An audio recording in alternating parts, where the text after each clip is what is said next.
શિલ્પકાર રહેતો હતો. એનું નામ હતું રતન. એ એક સારો કલાકાર હતો. તે ખૂબ સુંદર સુંદર મૂર્તિઓ બનાવતો હતો. પણ એની મૂર્તિઓને કોઈ સારો ગ્રાહક નહોતો મળતો. એ રોજ સવારે જંગલ જતો હતો અને સારા સારા પથ્થરો શોધી ઘરે લઈ આવતો અને બપોર પછી રાત સુધી તે મૂર્તિ બનાવવાનું કામ કરતો. આવી રીતે જ એક દિવસ જ્યારે તે કામ કરી રહ્યો હતો તો ગામના કેટલાક લોકો એની પાસે આવ્યા. કેમ ભાઈ રતન, કેવું ચાલી રહ્યું છે તારું કામ? મજામાં છું સરપંચજી, કામ પણ બરાબર ચાલે છે. અહીંયા કેમનું આવવાનું થયું આજે? અરે તને તો ખબર છે ને, આપણે ગામમાં એક મંદિર બનાવ્યું છે, પણ એ મંદિર માટે એક સારી મૂર્તિ નથી મળી રહી. હું શું કહું છું રતન, તું કેમ નથી બનાવી આપતો એક સારી મૂર્તિ? હા ચાલશે સરપંચજી, મારા માટે તો બહુ મોટું કામ છે. હું તરત જ ગણપતિજીની એક સરસ મૂર્તિ બનાવું છું આપણા ગામના મંદિર માટે.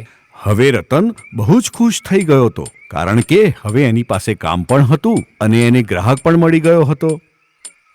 હવે ભગવાનની મૂર્તિ બનાવવા માટે એને એક સારા અને ખૂબ મોટા પથ્થરની જરૂર હતી.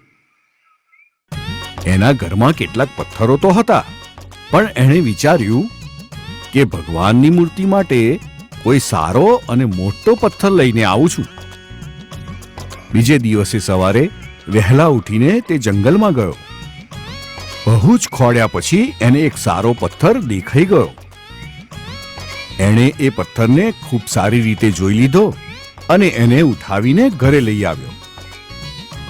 બીજે દિવસે સવારે વહેલા ઉઠીને એણે પોતાનું કામ શરૂ કરી દીધું. એણે પોતાના બધા જ સાધનો કાઢ્યા અને જેવો એનો હથોડો એ પથ્થર બાજુ ગયો તો એ પથ્થરમાંથી અવાજ આવ્યો. અરે અરે ઉભા રહો, મારી ઉપર હથોડો ના મારશો, મારા શરીરના ટુકડા ના કરશો, મને એનાથી બહુ જ પીડા થશે. અરે મારે તારી ઉપર હથોડો ચલાવવો જ પડશે. જો મેં હથોડો ના ચલાયો તો ગણપતિજીની મૂર્તિ કેમની તૈયાર થશે? મૂર્તિ બનાવી છે ને, અહીંયા આટલા બધા તો પથ્થર છે, એમાંથી એક લઈ લો. એની મૂર્તિ બનાવ, પણ મને છોડો. બહુ જ દયા થશે મારા પર. પથ્થરની આ વાત સાંભળીને રતનને તેના ઉપર દયા આવી ગઈ અને એણે એ પથ્થર ઉઠાવીને એક ખૂણામાં મૂકી દીધો. હવે ફરીથી જંગલમાં જઈને કોઈ નવો પથ્થર લઈને આવવામાં ખૂબ જ સમય બગડત. એટલા માટે એણે ઘરમાં પડેલા કેટલાક પથ્થરોમાંથી એક મોટો પથ્થર શોધીને એનાથી ભગવાનની મૂર્તિ બનાવવાનું કામ શરૂ કરી દીધું. કેટલાક દિવસો મહેનત કર્યા પછી રતને ભગવાનની એક મોટી અને સુંદર મૂર્તિ બનાવી. એ મૂર્તિને જોઈને રતન ખૂબ ખુશ થઈ ગયો.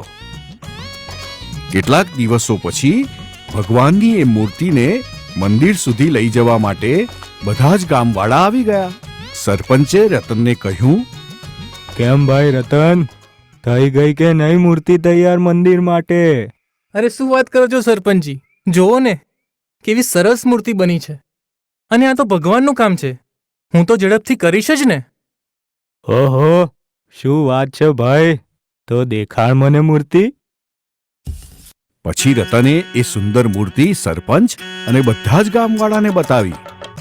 એ મૂર્તિ જોઈને બધા બહુ જ ખુશ થઈ ગયા. બધાએ રતનના ખૂબ વખાણ કર્યા. એટલામાં એક ગામવાળાની નજર પેલા ખૂણામાં પડેલા પથ્થર ઉપર પડી અને એણે સરપંચને કહ્યું, સરપંચજી, તમને યાદ તો છે ને, આપણે મંદિરના પગથિયા માટે એક પથ્થર જોઈએ છે. મને પેલો પથ્થર સારો લાગે છે. હા, તું એકદમ સાચું કહી રહ્યો છે. મૂર્તિની સાથે આ પથ્થર પણ લઈ જઈએ છે. પગથિયા માટે એકદમ બરોબર છે આ. આવું કહીને ખૂબ ધૂમધામ સાથે બધા ગામવાળા એ મૂર્તિ અને પથ્થરને મંદિર લઈ ગયા. ત્યાં જઈને મૂર્તિની મંદિરમાં સ્થાપના કરી દીધી અને પેલા પથ્થરનો ઉપયોગ દાદરા માટે કર્યો. બીજા જ દિવસથી ગામના બધા જ લોકો પેલી મૂર્તિની પૂજા કરવા માટે મંદિરમાં આવવા લાગ્યા.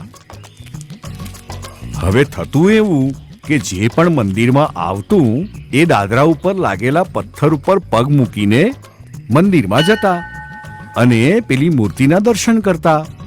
મંદિરમાં જઈને લોકો એ મૂર્તિની પૂજા કરતા, એના પર ફૂલમાળા ચડાવતા, એના પર ચંદનનો લેપ લગાવતા અને એની ઉપર પ્રસાદ પણ ચડાવતા. અને બીજી બાજુ એ દાદરાના મંદિરમાં લાગેલા પથ્થરના નસીબમાં હતી ફક્ત ધૂળ. જ્યારે પણ કોઈ ભક્ત એના તરફ આવતો એ બૂમો પાડતો, અરે અરે અરે, મારા શરીર પર પગ ના મૂકશો, મને દુખે છે અને તમારા પગની ધૂળથી હું મેલો થઈ જાઉં છું. પણ ભક્તોને એનો અવાજ સંભળાતો જ નહોતો. અને એટલા માટે જ બધા એની ઉપર પગ મૂકીને મંદિરમાં જતા. જે પથ્થર મૂર્તિ બની ગયો હતો એ તો મનમાં ને મનમાં ખુશ હતો, પણ જે પથ્થર મંદિરના પગથિયામાં લાગ્યો હતો એ બહુ જ દુઃખી હતો. એક દિવસ મૂર્તિએ પથ્થરને કહ્યું, હું ઘણા દિવસોથી જોઈ રહ્યો છું, તું આટલો દુઃખી કેમ છું? અરે તું તો જોવે છે બધું.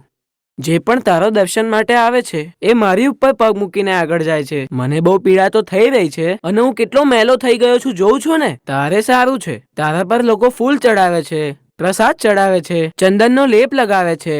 એનો મતલબ કે તું ખાઉં છું પ્રસાદ અને હું ખાઉં છું ધૂળ.